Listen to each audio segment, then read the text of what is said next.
Now, with less than 2 weeks to go, let's focus on the UK election. Boris Johnson says he will walk away from a US trade deal if the health service is not taken off the negotiating table.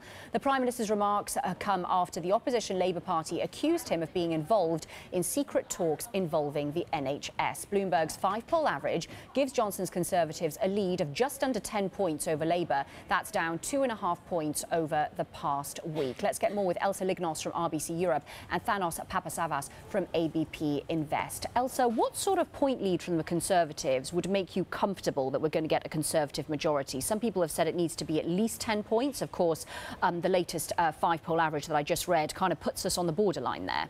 Exactly, yeah. I think a lot of pollsters have been talking about 7 percentage points as a real threshold. Underneath that point, you'd basically be looking at a hung parliament. But clearly, the size of the majority matters as well, because Johnson doesn't just have to get his deal through Parliament. That much should be expected. But he has to do very difficult negotiation next year to get some kind of free trade agreement for post-2020. And if you have a very tight majority, the chances are the hardliners will dominate those conversations. Thanos, you have added recently to your pound positions. Is that something that you hold going into the election while offsetting it with some protection, or are you quite bullish on sterling? Well, we were, in fact, we were quite negative sterling in March because we felt the market was very complacent in terms of the political implications of what was happening.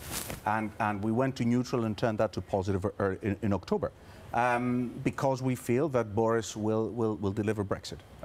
We believe that he will win, whether it's sort of via hung parliament or majority.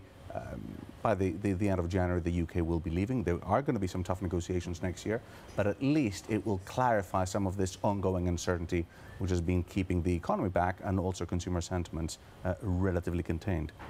Elsa, I was talking to one of my MLive colleagues yesterday who was saying that if you look at options markets, the path to a higher sterling from here is clearer than the path to a lower sterling. Is that how you sort of read the path for cable going into 2020?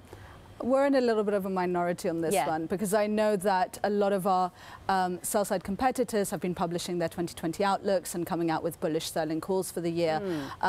My personal view is I think the post-election euphoria might be the high, or once we get the deal done through Parliament, you know, at that point, you then start focusing on the difficulty of the path ahead. Sir Ivan Rogers had a very interesting speech the other night in Scotland, where he really laid out some of those obstacles between now and the end of December 2020, and I don't think we've come anywhere close to pricing in that level of uncertainty, which exceeds anything we've seen so far. Is euro sterling a better place to capture the upside in the pound than cable, or do you have a similar sort of caution around euro sterling as well?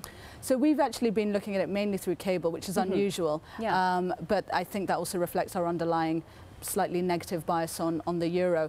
I think it's easier with cable as well, because if you do want a longer term short position in cable, then you're not paying away the carry. Thanos, what's your outlook for the UK economy, given your base case, which is that Boris Johnson manages to deliver his deal, and therefore what the Bank of England does? Would you say that rate cuts are off the table?